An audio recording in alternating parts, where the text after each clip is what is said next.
Good evening. Tonight we're reading Emma by Jane Austen. Chapter 10. Though now the middle of December, there had yet been no weather to prevent the young ladies from tolerably regular exercise, and on the morrow Emma had a charitable visit to pay to a poor sick family who lived a little way out of Highbury. The road to this detached cottage was down Vicarage Lane, a lane leading at right angles from the broad though irregular main street of the place, and, as may be inferred, containing the blessed abode of Mr. Elton. A few inferior dwellings were first to be passed, and then about a quarter of a mile down the line rose the vicarage, an old and not very good house, almost as close to the road as it could be. It had no advantage of situation, but had been very much smartened up by the present proprietor, and, such as it was, there could be no possibility of the two friends passing it without a slackened pace and observing eyes. Emma's remark was, "There it is. There go you and your riddle book one of these days." Harriet's was, "Oh, what a sweet house! How very beautiful! These are the yellow curtains that Miss Nash admires so much." "I do not often walk this way now," said Emma, as they proceeded, "but then there will be an inducement, and I shall gradually get intimately acquainted with all the hedges, gates, pools, and pollards of this part of Highbury." Harriet, she found, had never in her life been inside the vicarage, and her curiosity to see it was so extreme that, considering exteriors and probabilities, Emma could only class it as a proof of love, with Mr. Elton's seeing ready wit in her. "I wish we could contrive it," said she, "but I cannot think of any tolerable pretence for going in. No servant that I want to inquire about of his housekeeper, no message from my father." She pondered, but could think of nothing. After a mutual silence of some minutes, Harriet thus began again. "I do wonder, Miss Woodhouse, that you should not be married, or going to be married, so charming as you are." Emma laughed and replied, "My being charming, Harriet, is not quite enough to induce me to marry. I must find other people charming, one other person at least. And I am not only not going to be married at present, but have very little intention of ever marrying at all." "Ah, so you say, but I cannot believe it. I must see somebody very superior to anyone I have yet seen to be tempted. Mr. Elton, you know," recollecting herself, "is out of the question. And I do not wish to see any such person. I would rather not be tempted. I cannot really change for the better. If I were to marry, I must expect to repent it." "Dear me, it is so odd to hear a woman talk so." "I have none of the usual inducements of women to marry. Were I to fall in love, indeed, it would be a different thing. But I never have been in love. It is not my way or my nature, and I do not think I ever shall. And without love, I am sure I should be a fool to change such a situation as mine. Fortune I do not want. Employment I do not want. Consequence I do not want. I believe few married women are half as much mistress of their husband's house as I am of Hartfield. And never, never could I expect to be so truly beloved and important, so always first and always right in any man's eyes, as I am in my father's." "But then to be an old maid at last, like Miss Bates." "That is a formidable image you could present, Harriet, and if I thought I should ever be like Miss Bates, so silly, so satisfied, so smiling, so prosing, so undistinguishing and unfastidious, and so apt to tell everything relative to everybody about me, I would marry tomorrow. But between us, I am convinced there never can be any likeness except in being unmarried." "But still, you will be an old maid, and that's so dreadful." "Never mind, Harriet. I shall not be a poor old maid, and it is poverty only which makes celibacy contemptible to a generous public. A single woman with a very narrow income must be ridiculous. A ridiculous, disagreeable old maid, the proper sport of boys and girls, but a single woman of good fortune is always respectable, and may be as sensible and pleasant as anybody else. And the distinction is not quite so much against the candor and common sense of the world as appears at first, for a very narrow income has a tendency to contract the mind, and sour the temper. Those who can barely live, and who live perforce in a very small and generally very inferior society, may well be illiberal and cross. This does not apply, however, to Miss Bates. She is only too good-natured and too silly to suit me. But in general she is very much to the taste of everybody. Though single and though poor, poverty certainly has not contracted her mind. I believe really, if she had only a shilling in the world, she would be very likely to give away 6 pence of it, and nobody is afraid of her. That is a great charm. Dear me, but what shall you do? How shall you employ yourself when you grow old? If I know myself, Harriet, mine is an active, busy mind with a great many independent resources, and I do not perceive why I should be more in want of employment at 40 or 50 than 21. Women's usual occupations of eye and hand and mind will be as open to me then as they are now, or with no important variation. If I draw less, I shall read more. If I give up music, I shall take to carpet work. And as for objects of interest, objects for the affections, which is in truth the great point of inferiority, the want of which is really the great evil to be avoided in not marrying, I shall be very well off with all the children of a sister I love so much to care about. There will be enough of them in all probability to supply every sort of sensation that declining life can need. There will be enough for every hope and every fear, and though my attachment to none can equal that of a parent, it suits my ideas of comfort better than what is warmer and blinder. My nephews and nieces, I shall often have a niece with me.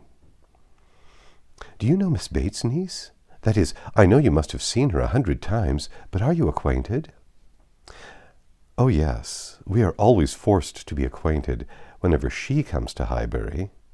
By the by, that is almost enough to put one out of conceits with a niece. Heaven forbid, at least, that I should ever bore people half so much about all the Knightleys together as she does about Jane Fairfax. One is sick of the very name of Jane Fairfax. Every letter from her is read 40 times over. Her compliments to all friends go round and round again, and if she does but send her aunt the pattern of a stomacher or knit a pair of garters for her grandmother, one hears of nothing else for a month. I wish Jane Fairfax very well, but she tires me to death. They were now approaching the cottage, and all idle topics were superseded. Emma was very compassionate, and the distress of the poor was as sure of relief from her personal attention and kindness, her counsel and her patience, as from her purse. She understood their ways, could allow for their ignorance and their temptations, had no romantic expectations of extraordinary virtue from those for whom education had done so little, entered into their troubles with ready sympathy, and always gave her assistance with as much intelligence as good will. In the present instance it was sickness and poverty together which she came to visit, and after remaining there as long as she could give comfort or advice, she quitted the cottage with such an impression of the scene as made her say to Harriet, as they walked away, "These are the sights, Harriet, to do one good. How trifling they make everything else appear. I feel now as if I could think of nothing but these poor creatures all the rest of the day, and yet who can say how soon it may all vanish from my mind?" "Very true," said Harriet. "Poor creatures, one can think of nothing else." "And really, I do not think the impression will soon be over," said Emma, as she crossed the low hedge and tottering footstep which ended the narrow, slippery path through the cottage garden and brought them into the lane again.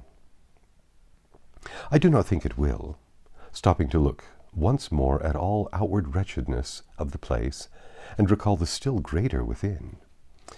"Oh dear, no," said her companion. They walked on. The lane made a slight bend, and when the bend was passed, Mr. Elton was immediately in sight, and so near as to give Emma time only to say further, "Ah, Harriet, here comes a very sudden trial of our stability and good thoughts. Well," smiling, "I hope it may be allowed that if compassion has produced exertion and relief to the sufferers, it has done all that is truly important. If we feel for the wretched enough to do all we can for them, the rest is empty sympathy, only distressing to ourselves. Harriet could just answer, "Oh dear, yes," before the gentleman joined them. The wants and sufferings of the poor family, however, were the first subject on meeting. He had been going to call on them. His visit he would now defer, but they had a very interesting parley about what could be done and what should be done. Mr. Elton then turned back to accompany them. "To fall in with each other on such an errand as this," thought Emma, "to meet in such a charitable scheme, this will bring a great increase of love on each side. I should not wonder if it were to bring on the Declaration. It must, if I were not here. I wish I were anywhere else." Anxious to separate herself from them as far as she could, she soon afterwards took possession of a narrow footpath, a little raised on one side of the lane, leaving them together on the main road. But she had not been there 2 minutes when she found that Harriet's habits of dependence and imitation were bringing her up too, and that, in short, they would both be soon after her. This would not do. She immediately stopped, under pretense of having some alteration to make in the lacing of her half-boot, and stooping down in complete occupation of the footpath, begged them to have the goodness to walk on, and she would follow in half a minute. They did as they were desired, and by the time she judged it reasonable to have done with her boot, she had the comfort of further delay in her power, being overtaken by a child from the cottage, setting out, according to orders, with her pitcher to fetch broth from Hartfield. To walk by the side of this child, and to talk to and question her, was the most natural thing in the world, or would have been the most natural had she not been acting just then without design. And by this means the others were still able to keep ahead, without any obligation of waiting for her. She gained on them, however, involuntarily. The child's pace was quick, and theirs rather slow, and she was the more concerned at it, from their being evidently in a conversation which interested them. Mr. Elton was speaking with animation, Harriet listening with a very pleased attention, and Emma, having sent the child on, was beginning to think how she might draw back a little more, when they both looked round and she was obliged to join them. Mr. Elton was still talking, still engaged in some interesting detail, and Emma experienced some disappointment when she found that he was only giving his fair companion an account of the yesterday's party at his friend Cole's, and that she was come in herself for the Stilton cheese, the North Wiltshire, the butter, the celery, the beetroot, and all the dessert. This would soon have led to something better, of course, was her consoling reflection. Anything interests between those who love, and anything will serve as introduction to what is near the heart. If I could but have kept longer away.